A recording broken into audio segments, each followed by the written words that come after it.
PM Narendra Modi के साथ साथ इस कार्यक्रम में मलेशिया के पीएम अनवर इब्राहिम मौजूद रहे। जब इस मौके पर पीएम नरेंद्र मोदी ने भाषण देना शुरू किया तो देखिए किस तरह से मलेशिया के पीएम बार बार पीएम मोदी की बातों पर ताली बजाते हुए नजर आए और कई बार तो वो अपनी कुर्सी से उछलते हुए भी नजर आ रहे हैं। Prime minister Modi is travelling to Malaysia और when he landed in Malaysia, जब वो मलेशिया पहुंचे उनका गर्मजोशी से स्वागत हुआ।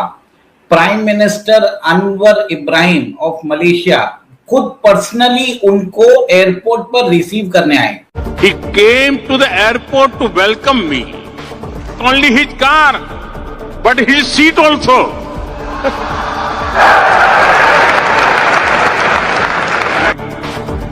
His love and respect for India and for all of you. ऐसे हम नॉन नेटो अलाय रहे हैं उनके, उसके बाद हम 75 मुल्कों के उसमें अगर आ जाते हैं तो मेरे ख्याल से ये हैरान कुन भी है और अफसोसनाक भी है।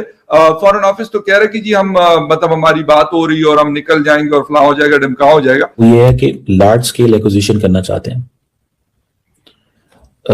और लार्ज स्केल के ऊपर हर चीज ही, मतलब जैसे वो कहेंगे ना, एक कहीं ना कहीं पे दे बिलीव कि और मिलिट्री हार्डवेयर खरीदो। Prime minister Modi is travelling to Malaysia और when he landed in Malaysia, जब वो मलेशिया पहुंचे उनका गर्मजोशी से स्वागत हुआ। Prime minister Anwar Ibrahim of Malaysia खुद पर्सनली उनको एयरपोर्ट पर रिसीव करने आए। This is a really a remarkable gesture by prime minister Anwar Ibrahim. ये देखिए द टाइप ऑफ जिस हिसाब से मिले हैं। और उसके बाद आप ये देखिए कि जो मलेशिया है, मलेशिया के अंदर कम से कम 30 लाख इंडियंस रहते हैं ऑफ इंडियन ओरिजिन। वहां पर भी प्राइम मिनिस्टर ने एड्रेस किया है क्राउड को और उन्होंने उधर ऐलान किया है कि सून हमारा जो यूपीआई है it will be available in Malaysia. एक तरह से भारत अपना सॉफ्ट पावर दिखाना चाहता है, जिसमें प्राइम मिनिस्टर मोदी ने वहां के डायस्पोरा को एड्रेस किया। जैसे prime minister Modi Vladimir Putin के साथ बैठे थे और आप ये देखिए सिमिलर ऐसे फोटोग्राफ्स आए हैं। इसको बताता है कि जो इन दोनों लीडर्स के बीच में जो गर्मजोशी है, जो एक तरह से पीएम मोदी का ग्लोबल आउटरीच है, द सम्मान वो जनरेट करते हैं, the trust, respect, admiration from world leaders, वो एक तरह से नजर आता है। ये देखिए उनके अंदर एक भव्य स्वागत किया गया वर्ल्ड स्टेज के ऊपर। वहां पर मलेशिया के अंदर उन्होंने यहाँ पर डायस्पोरा का एड्रेस किया और उन्होंने ये बोला है कि UPI will be soon available in Malaysia. Malaysia जाना बहुत ही इंपॉर्टेंट भी है प्राइम मिनिस्टर मोदी को, क्योंकि हम ये देख रहे हैं कि कंटिन्यूसली पाकिस्तान जो है वो भी अपना प्रेजेंस इधर बढ़ा रहा है। मलेशिया एक बहुत इंपॉर्टेंट नेशन है इन द आसियान कंट्री, मतलब इसको बोलते हैं गेटवे टू आसियान कंट्री बोलते हैं। और वहां पर भी आप देखिए भारत और मलेशिया के बीच में बहुत पुराने संबंध भी है। सबसे बड़ा प्रॉब्लम मलेशिया की तरफ से आया जब उनके पूर्व प्रधानमंत्री ने कश्मीर इश्यू को रेकअप किया। सबसे बड़ा हमारा प्रॉब्लम मलेशिया से यही रहता है कि वो हमेशा पाकिस्तान को अपीज करने के लिए, due to its religious identity, वो हमेशा अपीज करने के लिए बोलता है कि कश्मीर जो है एक तरह से बायलैटरल डिस्प्यूट नहीं है, उसको 1948 जो यूएन अकॉर्ड्स के हिसाब से करना चाहिए। तो भारत ने एक तरह से इसका विरोध भी किया था और उसके बाद हमने मलेशिया का पाम ऑयल रोक दिया था। बट ये जो चीज है ये सब इरिटेंट्स रहते हैं, ट्रेड में ये सब नहीं देखा जाता और prime minister Modi is moving forward और इस बार वो वहां पर जाके ट्रेड, इन्वेस्टमेंट और डिफेंस, सेमीकंडक्टर्स के ऊपर टाइस बढ़ाना चाहते हैं। दूसरा जो ख्वाजा साहब हो या फिर उनके पार्टी के दूसरे लोगों, देखें इस वक्त ख्वाजा साहब को भी ये बिल्कुल पिक्चर क्लियर है, नवाज शरीफ, मरियम नवाज को भी पिक्चर क्लियर है और इसके साथ साथ बिलावल और जरदारी साहब को भी पिक्चर बड़ी क्लियर है। उनको पता है कि यार क्या कहानी चल रही है इस वक्त, हमने क्या जिसे कहते हैं कि मतलब कौन सी हम दाल गलाने की कोशिश करें जो गल नहीं रही और गलनी भी नहीं है।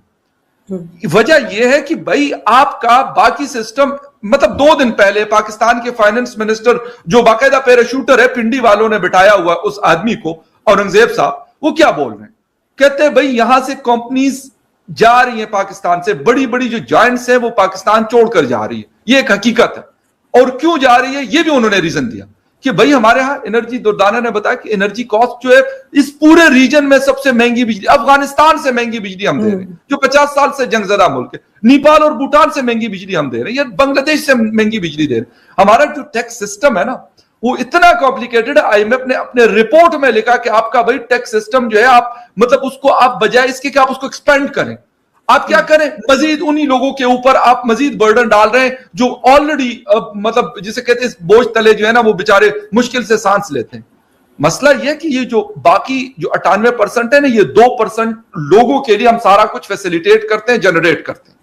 एलीट जो है कर्जे लेते हैं, वो माफ करा देते हैं। वो कौन लेता है कर्जा? 10 अरब, 20 अरब, 100 अरब डॉलर, 100 अरब रुपए का। मैं या आप या दुर्दाना को तो 10 रुपए कोई बैंक ना दे।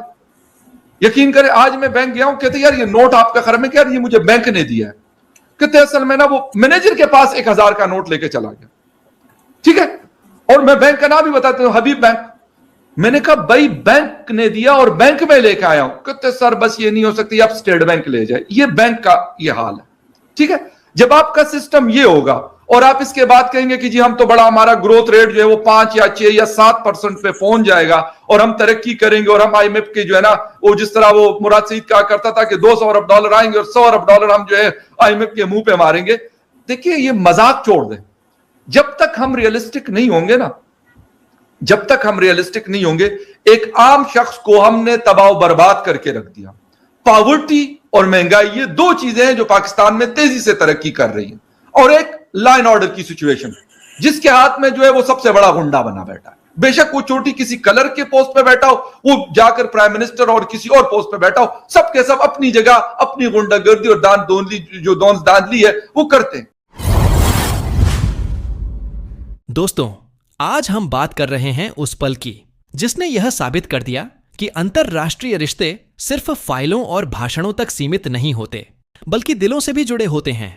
हाल ही में जब भारत के प्रधानमंत्री नरेंद्र मोदी मलेशिया पहुंचे तो वहां का माहौल किसी औपचारिक डिप्लोमेटिक मीटिंग जैसा नहीं, बल्कि 2 पुराने भरोसेमंद साथियों की मुलाकात जैसा था।